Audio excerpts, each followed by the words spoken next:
Hey guys, I'm Amber, this is Amber Online, and today we're going to be talking about the film Under the Skin, directed by Jonathan Glazer.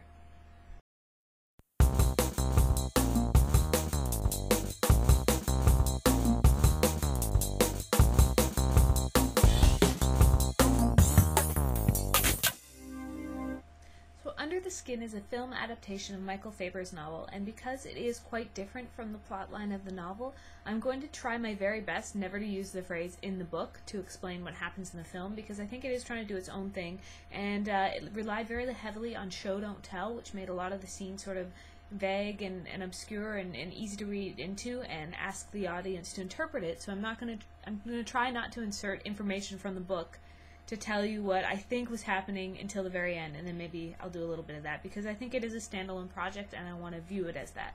So the premise of this film is that there's a stranger, as it were. The origin of the creature that Scarlett Johansson plays is unclear, but it opens with her stealing the clothes off of another woman and then heading out and collecting men, who she then lures back into her sort of lair, and they're taken and they're consumed.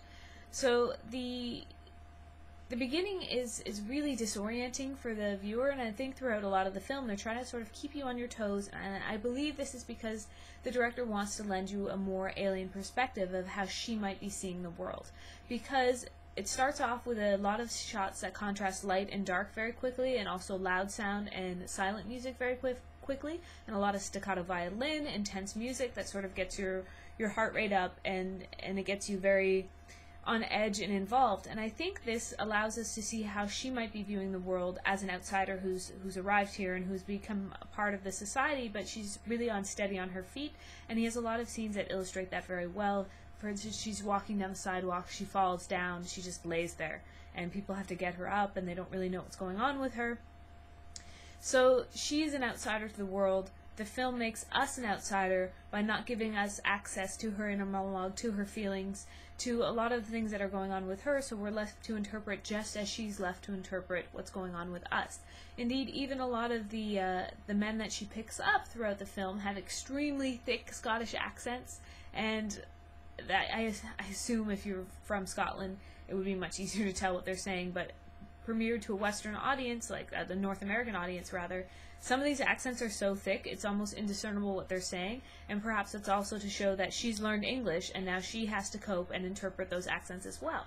So I think it does a very good job of putting you in her perspective, and I think that is part of what makes this film really interesting as a science fiction, because a lot of the time when we read science fiction, and good science fiction particularly, it has to make you sympathize with the main character and find human traits in them, because they're an alien, or they're a monster, or they're an otherworldly creature, but you have to be able to sympathize with them or you're not going to be able to access the text. You're just going to be sitting outside of it. And in keeping us sort of disoriented as the audience, it puts us in her shoes, because we're already feeling the disorientation that she feels, and then we're able to gain access as she understands more and she responds to the people that she's encountered.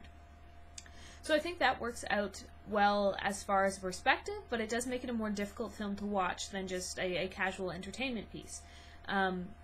Which is fine. I'm fine with that. So as she's going through the film and collecting these men, we learn that she sort of has these monitor figures that go up and clean up after her after she takes victims.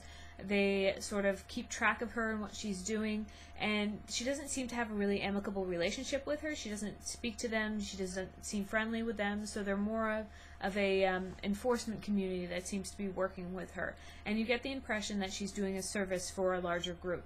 They have certain scenes where she's taken men and she's in her lair, and they have an overlay of her and a creature, whether that's the creature that she is or the creature that is there with her. It's unclear because of the way it's shot, but it does give you a little glimpse of the creature and confirm for you that she's not just like some sociopathic human that, well, that's confirmed fairly early on when she takes a person into the black. As far as the science fiction elements of this film, it's extremely well done on practical effects. They look really cool, they're very unsettling, and indeed a lot of the film is quite unsettling. Not just with the practical effects and the creature effects that they've done for her, but also with just the things that she does, because at once we're trying to sympathize with her, we're also shown that she is clearly other, and that we feel a little weirded out by sympathizing with her, and yet we still do. It's one of those conflicting emotions scenarios that's created in this film. It's kind of neat. There's a sequence when she's trying to pick up a guy who's living on the beach, because all the people she picks up, she tries to find people that have no other ties, that won't be missed when they disappear. It's just logical. She doesn't want to get caught, right? She's engaging in this enterprise to collect human beings and use them and kill them, but she doesn't want to be caught doing it, because then it all falls apart, right? So she's on the beach trying to collect this man who's just sort of like living there as like a hobo, basically, an adventurer. He's from a different country, and he sees this family in the distance, and the mom has gone in to save the dog, and the dog's drowning, and the dad goes in to save the mom because they're at the beach, and he's drowning, so he goes off to save the dad, and the dad runs back in. He drowns as well, and then she pulls this beach hobo who's trying to save this family out of the water, and he's all disheveled because he's exhausted, and he was trying to save this guy, and he died anyways, and she just knocks him unconscious and drags him away, and the family's little child is just left standing there crying on the beach.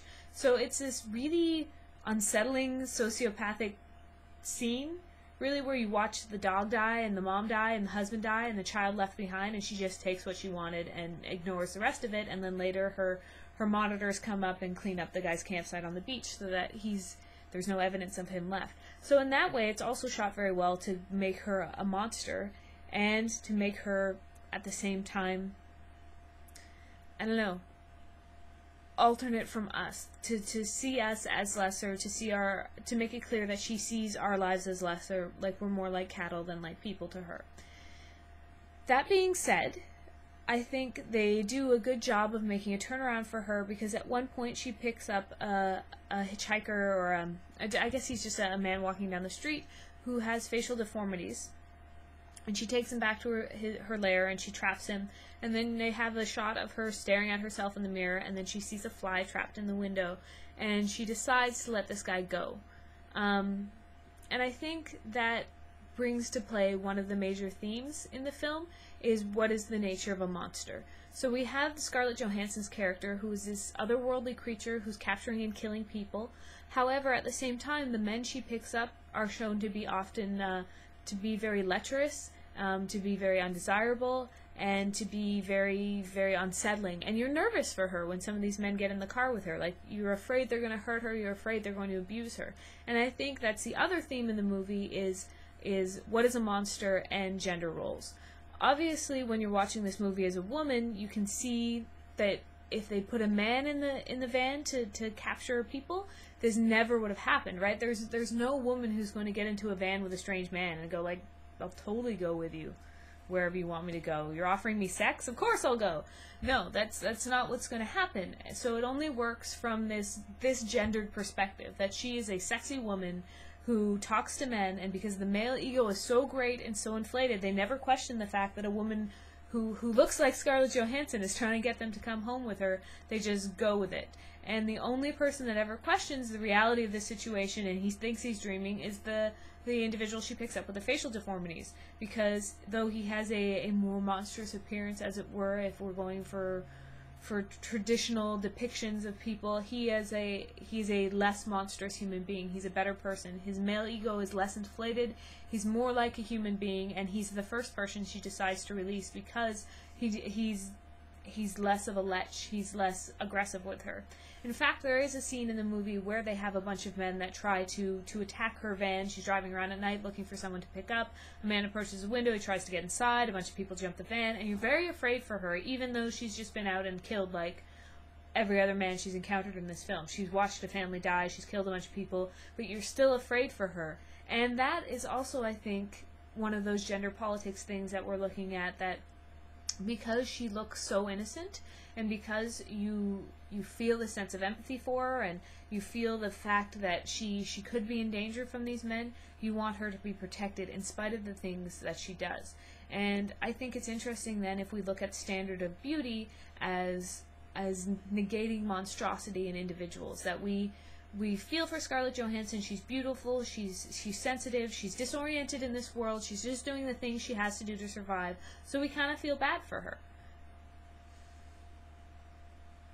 it was very interesting to have that feeling, because when you're looking at other films in the science fiction tradition of sexy lady capturing hapless male, or be it an alien or a monster, things like Species or Splice, or even Beowulf, if you're looking at films like that where you got this sexy otherworldly woman that sort of lures a man into her trap, there's not the same feeling in those movies of empathy and sadness, because those are predatory women and they're very in control of their sexuality, and they know what they're doing.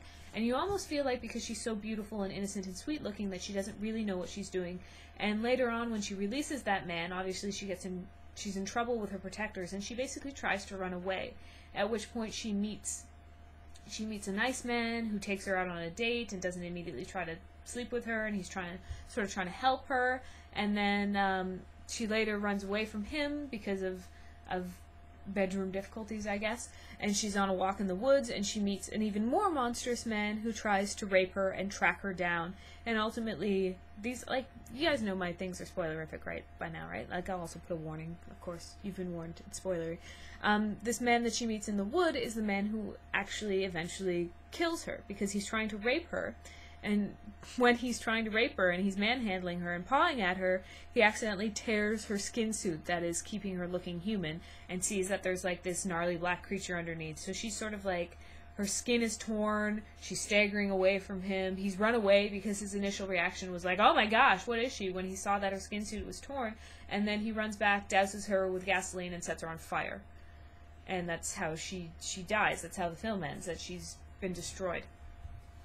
So this idea then that she's this monstrous creature that we come to feel for, who wants to abandon her monstrous duty, she leaves, and she's basically trying to integrate into human society after she sets this man free, because she realizes perhaps there's more to us, or she feels like she's done something wrong. She's getting a moral complex about this because she's a complex being.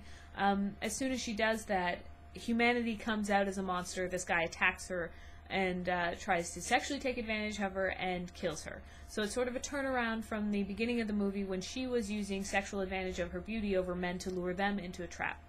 And I think it's very well executed, and it's very thought-provoking, and it does make you think about how you think about who's monstrous, what's monstrous, what is the nature of evil. Is it a lecherous, rapey man, or is it a woman taking advantage of lecherous, rapey men? That kind of thing is what's really brought to the forefront in this movie, and particularly it does showcase the differences in gender roles, and this is something that you can easily watch and say this is how the dynamic has to go. She's not seeking women, she's not trying to get women in her vehicle, she's only trying to take men, and she's only trying to take men who are willing to take sexual advantage of her, basically. So men that aren't committed to other people, men that aren't just trying to like get a ride and get out if they're hitchhiking or something. It's men that are willing to go home with her and try to have sex with her after she just picked them up in a van. Those are the men that end up dying.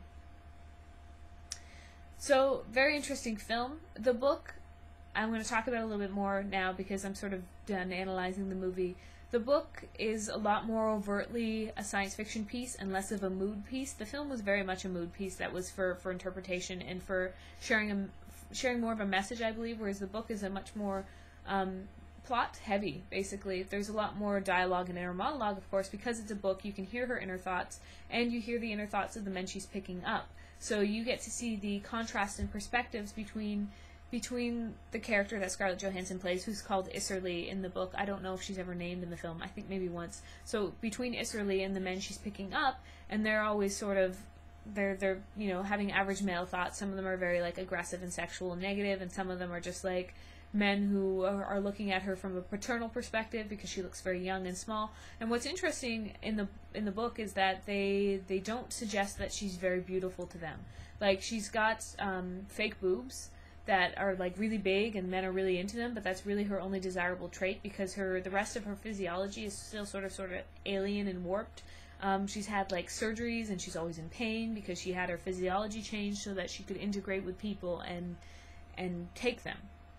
And it's a really interesting book too as far as perspectives on what are human beings, because In the book, because it's obviously being told from her inner monologue, which is likely a different language sort of thing, her species is referred to as human beings, and human beings, as we consider ourselves, are not. So she's this more messed up sort of creature. She doesn't look good. She's not an alien inside a skin suit. She's a surgically altered alien, and she has to wear like big glasses all the time to hide her freaky alien eyes and stuff. So it's different in that way, that it's this more overt science fiction tale. It's less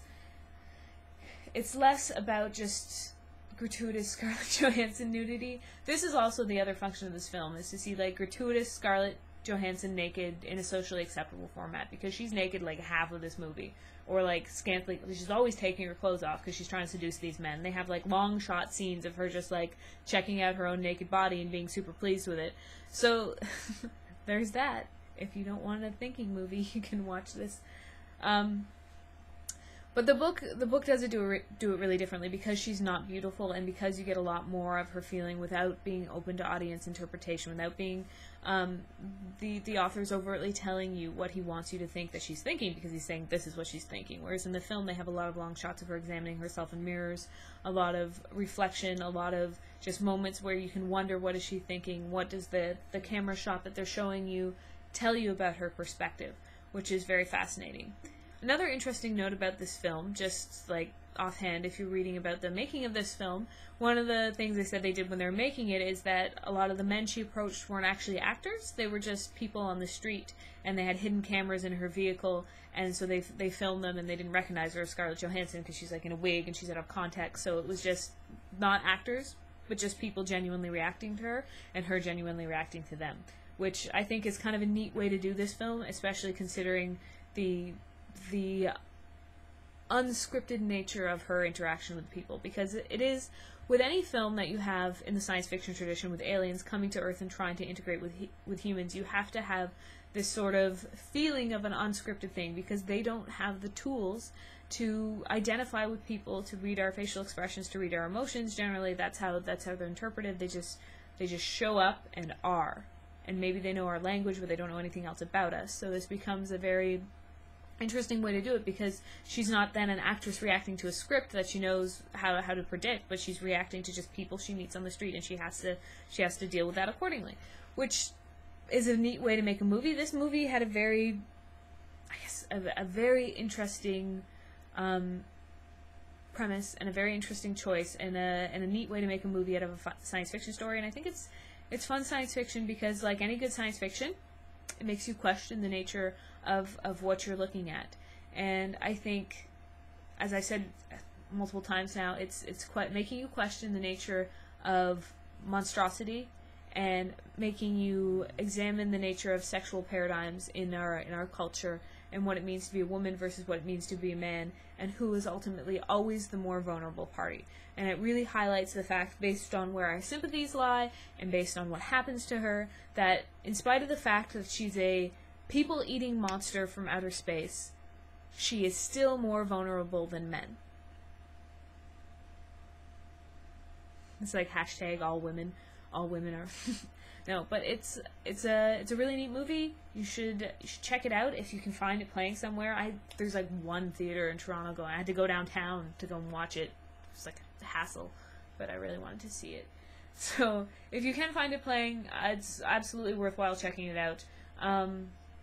It makes you think, and it's a very well shot movie, and very interesting if you like science fiction, if you like independent film. It fits those niches very nicely. It's not a Hollywood blockbuster format film. It's, if you're getting like blockbuster fatigue because the summer movie season is starting, like everything's a huge action movie, check this one out and get a change of pace and enjoy.